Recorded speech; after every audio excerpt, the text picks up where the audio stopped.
this is Rebecca Ricks. I'm here with the Homeschool Connection in Winter Haven, Florida, where we focus on individualized exceptional education. And I'm broadcasting here with our vlog, What's Your Brew? And a brew is a mixture of events, people, or things that interact to form a more potent whole. And so we're hoping that we can get to be a part of the events, the people, and the things that make your family a more cohesive whole together. And also, you know, it wouldn't be much of a show called The Brew if we didn't talk about our coffee. So today I do have to share my mug. This is my Dumbo mug, which is one of my favorite Disney characters. Although, pause, it also has one of the saddest Disney cartoon parts ever in the movie when they, you know, when she sings Baby of Mine and then they take the baby away. I always remember as a little kid crying. I thought that was worse.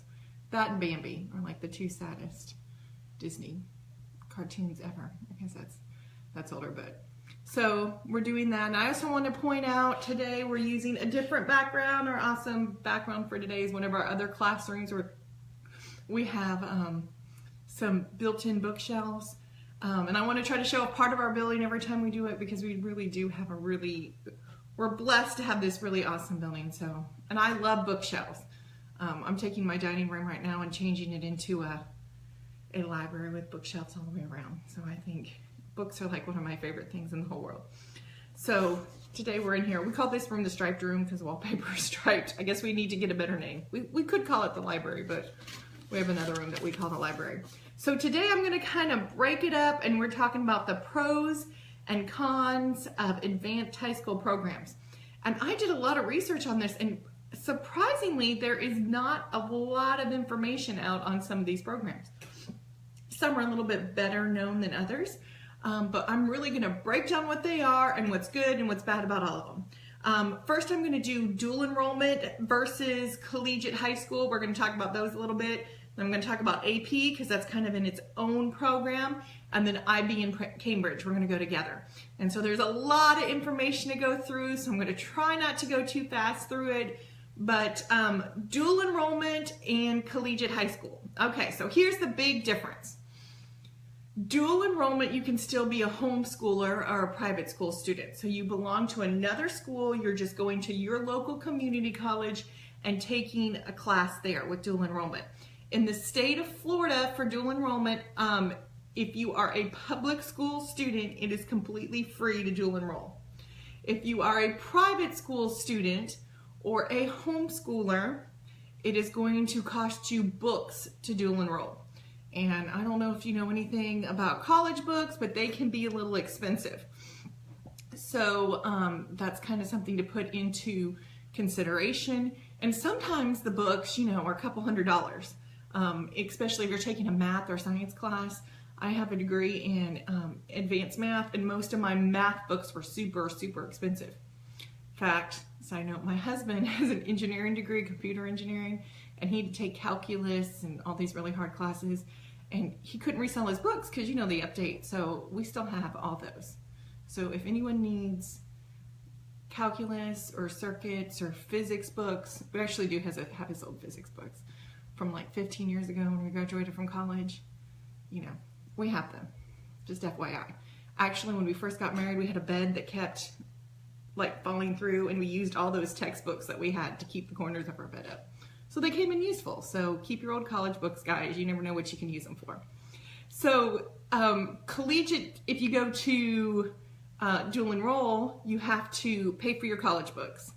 Now they do have services where you can trade them in. Those always weren't. Amazon also has one where you can rent some textbooks.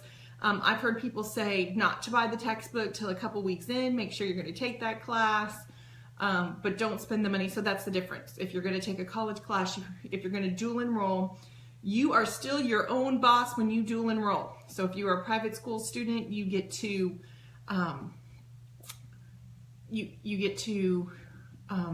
kind of pick and choose what you want to take, what fits into your schedule, what fits into your interest. You're not on a specific agenda. Okay, collegiate high, and for both dual enrollment and collegiate high school, there is some sort of test you have to take to make sure you are college ready. So in the state of Florida, we take what's called the PERT, P-E-R-T. It is absolutely free to take. You can take it every 30 days. You can take it 3 times, then after 3 times here, they require that you have a note that says you took tutoring to be able to pass it. Now, it is a college level entrance exam. So the math is supposed to be that you're ready to take a college level math or English. There's 3 sections: writing, reading, and math. Okay, reading is very similar to the ACT reading, and the math is very Algebra 2 heavy. So you cannot pass. I mean, you could if you were, I've had kids that have come in specifically tutored to take the PERT math, and they've been able to pass it, but you generally cannot pass it without taking Algebra 2. It's very Algebra 2 heavy. And even after taking Algebra 2, sometimes you need specifics to really help you pass that.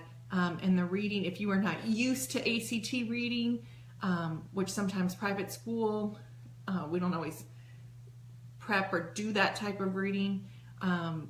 It might be a little bit harder if you haven't prepped for it a little bit. Most people pass the English, no problem.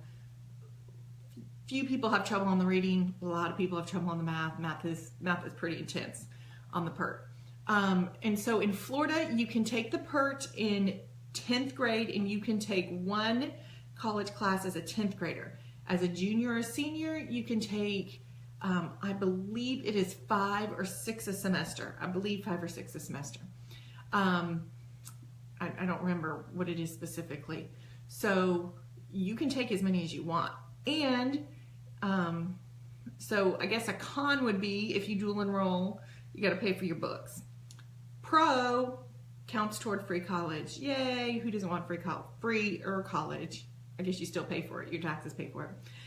Collegiate high school. Okay, when you go to collegiate high school, you actually are a public school student or a charter school student.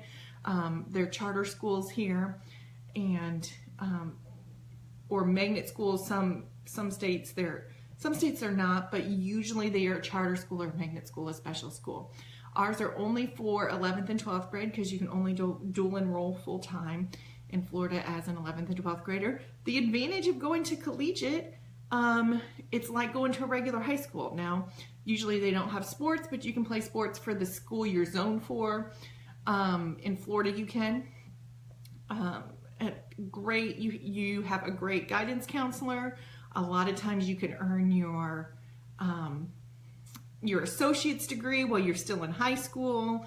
I really think it is a great program.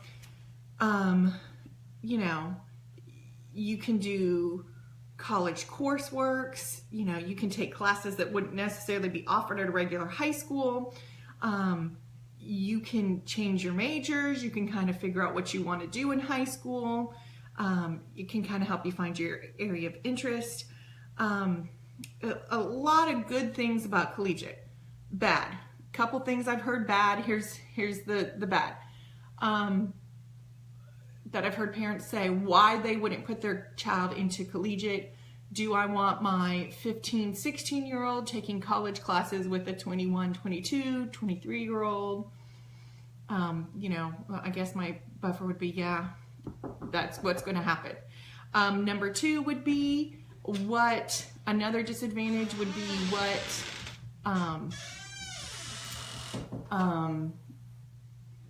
another advantage would be sorry, I just got completely thrown off. Sorry about that. Okay, and I'm back. Disadvantage is maybe they're not ready to do it. You know, the PERT is a lot of pressure to take the PERT test if they're not necessarily ready when they come in. So that would be a reason not to do collegiate. It is a public school program. You know, the biggest advantage is you're accumulating college credits. And a college credit class, a regular class is a 4.0, a college class is a 5.0. So it's going to boost your GPA naturally. Best way to look, if you're in a county, most community colleges will dual enroll. Here in our county, we have 3 or 4 that dual enroll. collegiate, we have a collegiate high school. We actually have two. We have one here in Winter Haven, then we have a Lakeland campus so that they can actually attend that. So I think that collegiate overall is a great program. I think that taking college classes, is it for everybody? No, but your why kind of goes to your how. Now, of our three different categories, dual enrollment, AP, and IB, dual enrollment or a community college class is probably the easiest of the three. A lot of times a college class, a AP high school class, or an IB high school class is going to be harder and more challenging than a college class at community college. So a lot of times that also, if you're going to plan on going to a big university, don't be surprised if they make you retake some of the classes, because they're not going to, on all of these programs, they're probably not going to take all your college credits, so you're probably going to have to retake some of them based on the college you go to. Right now, most colleges accept almost all the credits. I know in Florida, UF doesn't accept all the credits. Couple private colleges don't, and they don't have to, so they can make you retake whatever classes you want. So we're going to move on a little bit to some AP. Okay, so what is AP? AP's been around for a long time, since the 60s.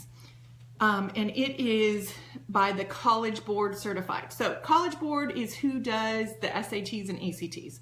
They kind of make the SAT and ACT test, they make it fair for the colleges, kind of give it a level playing field. So it's kind of, kind of a big deal to get AP tests. Okay, here's the advantages of AP. You don't have to take an AP class to get credit for taking the AP test. You can prep for an AP test and take the test and get college credit. Kind of like a CLEP, okay? CLEP is what we call in college when you also College Board certified. Kind of similar. AP is made for high school students to take a college level class in high school, take the test at the end, and you can get college credit for it. CLEP test was made specifically for college students to be able to CLEP or test out of college classes. Embarrassing moment, number 200 in my life with the CLEP. When I went to college, we had to take a CLEP test, a placement test for basic math, and we had to take one for college algebra. It wasn't called basic math, but it was something like that, like a basic math and then college algebra. And so as a freshman, I was going to be super smart, and I studied really hard for my college algebra test because I was going to test right into calculus and be a rock star, a math rock star.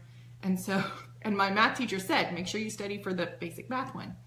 So I was only 17 too when I started college. I graduated, my birthday's in August, so I graduated early. And so I passed college algebra, yay! And I got to take college calculus right away, and I thought I was super smart. And then he came to me and goes, oh, and by the way, you didn't pass the basic math, so I had to take basic math. So I took basic math at the same time I was taking college calculus. And so study for your test before you take it, kids. If you don't pass it, you have to spend a whole semester in another math class. So that's kind of what CLEP does. It'll give you college credit. You just take the test, you get college credit for it. AP, made specifically in high school, get college credit, College Board certified. You don't have to be in a specific stringent program to take it. You can start in 9th grade taking AP classes. Now, most private schools do not offer AP. Some do, okay? Some in our area do, some don't, because an AP curriculum has to be submitted to an AP board. It has to be, the teacher has to specifically submit their program to it. It has to be approved. There's a lot of hoops to jump through it, and it's graded on a scale of 1 through 5. If you get a 5 is the highest of 4. Anything below 4 doesn't count as credit. So you can count it as, if you take the whole AP class and you don't pass the AP exam, then you just count it as an honors class. It doesn't count as AP. If you count it as an AP class, then you can count it on a 5.0 scale. So AP is a great option in high school. CLEP is a great option in high school. Colleges love these. They look really good on your transcript. Everybody kind of, colleges like to see AP exams and CLEP exams that you have passed. Now remember, your why goes to your how. So what is your goal? Am I trying to get into community college, or am I trying to get into a major university where it's a little more competitive? All right, so let's go on to, and I really am a big, I like AP. I think AP is a good option, kind of like CLEP. It's a good option for students to take in high school. If you are a good test taker, this is the way to go for you. It's good. The pressure can be a little hard. Okay, IB, Cambridge. IB's been around since the late 60s, 68, I believe, early 70s. Okay, it's International Baccalaureate. I had to think how to say that word. Okay, so a big word. There are 2,000 schools that have it. It's in 124 countries. There are over almost 700 IB schools in the United States. So there are 3 different levels. There's beginning, middle, and high school. Usually in the United States, here in our area, we only do the high school level. Main reason is it's super expensive, really expensive to implement. Second thing is, which, you know, I don't want to be super political with this and we could get all crazy about this, but another thing is IB can be paid for by Title I money, so which is lower income families. So in our county, IB is Lake Wales and Haines City, so they can use Title I money to pay for IB. With the new law that just passed, I don't know how that's going to affect our IB programs, because before the money was tied to the school, now it is tied to the individual student. So like Lake Wales is a charter school, they had to fund their own IB program because they didn't get any, they don't receive Title I money. So that will be kind of interesting to see how that does affect our IB programs. But Haines City here has an IB program. Okay, 2 different levels of IB. You can be, you can get an IB diploma, or you can just get like certificates. All right. So really hard. Okay. The pros about it, it's aligned. The idea behind IB is that it's going to be nationally aligned, or not internationally aligned. No matter where you go in the United States, I can take an IB program, or in the world, and I can go kind of like Common Core for the world. Okay, the thought behind Common Core was I can go to any state and we'll all be on the same page and we'll all use the same common curriculum. IB, we can go to any country in the world and we can all be on the same curriculum, which is the advantage. I don't know if it's really a great advantage to us in the United States, since everyone tries to come to the United States to go to college. But if you are planning on going abroad to study, IB is a great option for you. It has a great global focus, a lot of it. Things that are cons about it, IB schools usually aren't very generally located. AP is a little bit better because it's a little more flexible. A lot of critics of IB say that it is anti-American and anti-Christian. President Bush actually was the one who really expanded IB programs in the United States, but a lot of critics say that the themes really, I guess we call them like Judeo-Christian values, but a lot of people have said that it's called it Marxist, because it actually was designed by what's called the Earth Charter, which was a group of global principles that were created in France in like 2000. And those are very Marxist, communist ideas. So there is kind of an agenda with the IB program, a lot of their books and their history and their philosophy. If you start Googling IB, why not to do IB, there are tons of people who've written articles on why not, that it's anti-American and anti-Christian. Okay, that's the bad part about it. The good part about it, if you get an IB diploma, you are pretty much set for any college in the United States. IB is incredibly, incredibly challenging. So if you want to go Ivy League, IB is your way to go. If you can pass and get an IB diploma, you will get accepted to almost any college, anywhere. It is a very, very, very rigorous program. It's very different too in the way it teaches. They have final exams, but every single year they have a presentation and projects. It's very project based. You know, the diploma is recognized in 75 countries. It's very, very, very advanced. So if you are looking now, there's different ways you can do it. You can do a focus, or you can do like a full diploma. Full diploma is really hard. I know kids who've gotten that full diploma. I know a lot though who burn out. Right now, Lake Wales and Haines City, which is in our county, have a pre-IB program to get you ready for IB. Very advanced. So kids who are going into, here's an example. I know a girl this year who's going into IB. She took Algebra 1 in 6th grade, Geometry in 7th grade, Algebra 2 in 8th grade. As a 9th grader, she had to apply and be accepted into the pre-IB program. So she will do pre-IB for 2 years. So she in 9th grade is going to be taking a pre-calculus class. 10th grade, she will be taking calculus.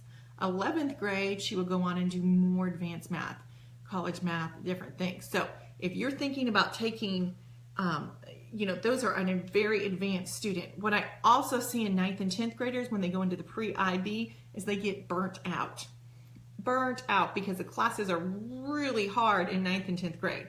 We were making a 9th and 10th grader take 11th and 12th grade projects. Usually they are looking for someone who has had Algebra 2 in 8th grade or Algebra 1 in 8th grade. 9th grade, they're going to have you take Algebra 2. They're looking for an advanced student, someone who's taken biology in 7th or 8th grade, so that they're going to go on and take chemistry in 9th grade. Well, like I was saying, it's pretty advanced. It's pretty hardcore. It's not for everybody. It's got lots of presentations in it, research papers, which you wouldn't typically do, independent projects, but you are well prepared for college. If you are going to be a doctor, if you are going on to do more advanced things, that is the program for you. Cambridge, kind of the same thing out of Cambridge University. Not really popular in the United States. We happen to have one in our county. Yay! It is very hard. It's very rigorous program to get a part of. Teachers have to go through special training. Same thing. It is considered to be more structured than IB. From what I've read, it's easier for schools to implement Cambridge. IB certified schools have to go through an assessment every 5 years. There are a few schools who offer a blended program, Cambridge and IB, but it's very unusual to have Cambridge and IB because Cambridge and IB are very, very similar. Similar programs. Cambridge is becoming more and more well-known. There are not as many Cambridge schools as there are IB. IB is more well-known, but again, you know, advanced levels, you know, everything can kind of vary. Most colleges will accept students who qualify Cambridge exams. If you get an A on the A-level exams, it's leveled A, B, and like different levels for those. If you get an A in the A-level exams, you can count it toward college credit.